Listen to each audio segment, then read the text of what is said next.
বাংলাদেশের বিপক্ষে পাকিস্তান পরপর 4টি টেস্ট ম্যাচ হারার কারণে এইবার পাকিস্তানের দুই তারকা ক্রিকেটার হতে যাচ্ছেন শাস্তির সম্মুখীন। তাদের মধ্যে এক নাম্বার হচ্ছে পাকিস্তান টেস্ট ক্রিকেটের ক্যাপ্টেন শান মাসুদ এবং অন্যজন হচ্ছে মোহাম্মদ রিজওয়ান। বাংলাদেশের মাটিতে এবং পাকিস্তানের মাটিতে যখন বাংলাদেশ পরপর 4টি টেস্ট ম্যাচ পাকিস্তানকে খুব বাজেভাবে হারিয়ে দিয়েছে, সেটার প্রেক্ষিতে পাকিস্তানের বর্তমান বোর্ড প্রেসিডেন্ট সৈয়দ মহসিন রাজা নাকভি জানিয়ে দিয়েছেন এই দুই ক্রিকেটার যদি এরকমভাবে ধারাবাহিকভাবে পারফর্ম করতে না পারে তাহলে তাদেরকে পাকিস্তান ক্রিকেট বোর্ড থেকে অনির্দিষ্টকালের জন্য তাদেরকে বাদ দেওয়া হবে এবং নির্দিষ্ট একটি জরিমানার আওতাধীন করা হবে। বাংলাদেশ নয়, বর্তমানে বাবর আজম থেকে শুরু করে পাকিস্তানের যত তারকা ক্রিকেটার আছে, পাকিস্তানের প্রত্যেকেই যেন বাংলাদেশ থেকে শুরু করে প্রত্যেকটি দেশের বিপক্ষে যেন খুব বাজেভাবে পরাজয় বরণ করতেছে, খুব বাজেভাবে তারা পারফর্ম করতেছে। তো এই কারণে এই ক্ষোভের ভিত্তিতেই পাকিস্তানের বর্তমান বোর্ড প্রেসিডেন্ট সৈয়দ মহসিন রাজা নাকভি জানিয়ে দিয়েছেন এই কথা।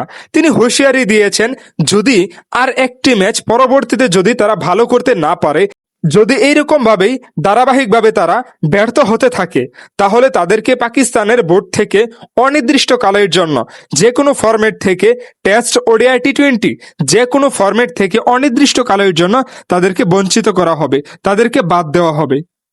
তাছাড়া পাকিস্তানের সাবেক ক্রিকেটার থেকে শুরু করে রমিজ রাজা থেকে শুরু করে শাহিন শাহ আফ্রিদি থেকে শুরু করে প্রত্যেকেই যেন তাদের উপরে এক প্রকার ক্ষোভ ঝেড়েছেন। প্রত্যেকেই তাদের অবস্থান থেকে বলে দিয়েছেন এইরকম ব্যর্থতা পাকিস্তান কখনো মেনে নেবে না, এইরকম ব্যর্থতা একের পর এক ব্যর্থতা পাকিস্তান টিম কখনো মেনে নেবে না। তারা অবশ্যই বিকল্প পদ্ধতি চেষ্টা করবে, বিকল্প পদ্ধতি নেওয়ার চেষ্টা করবে।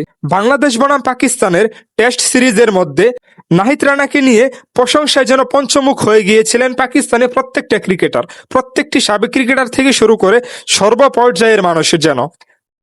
বিশেষ করে পাকিস্তানের সাবেক অধিনায়ক রমিজ রাজা, তিনি যেন বারবার আফসোস করে বলেছিলেন এরকম নাহিদ রানা যদি একটি আমাদের দেশে থাকতো, আমাদের পাকিস্তানে থাকতো, তাহলে আমরাও দেখিয়ে দিতে পারতাম। বাংলাদেশের নাহিদ রানা থেকে শুরু করে বাংলাদেশের লিটন দাস, মুশফিকুর রহিম এবং বাংলাদেশের প্রত্যেকটি বোলারদেরকে নিয়ে পাকিস্তানিরা যেন আফসোস প্রকাশ করেছে। তারা যেন আফসোস প্রকাশ করে বলেছে আমাদের পাকিস্তানের বর্তমান টিমের যে শাহিন শাহ আফ্রিদি থেকে শুরু করে, রিজওয়ান থেকে শুরু করে, বাবর আজম থেকে শুরু করে, শান মাসুদ থেকে শুরু করে এবং সালমান আলী আগা থেকে শুরু করে প্রত্যেকটি ক্রিকেটার যদি এরকম ধারাবাহিক পারফর্ম করতে পারতো, তাহলে আমরা দেখিয়ে দিতে পারতাম আমাদের সক্ষমতা। তিনি বাংলাদেশকে বাজেভাবে মন্তব্য করে এমন কথাও বলেছেন যে বাংলাদেশ কখনো আমাদের বিপক্ষে জয় তো দূরের থাকে, আমাদের দ্বার কাছেও থাকতে পারতো না, সেই দেশ এখন আমাদের থেকে টপকে আমাদেরকে চোখে চোখ দেখিয়ে আঙ্গুল দিয়ে কথা বলতেছে। পাকিস্তানের এই ব্যর্থতা দ্রুত কাটিয়ে ওঠার জন্য পাকিস্তানের বোর্ড প্রেসিডেন্ট সৈয়দ রাজা নাকভি তাদেরকে হুঁশিয়ার করে জানিয়ে দিয়েছেন যত দ্রুত সম্ভব এই সমস্যাটি সমাধান করার জন্য।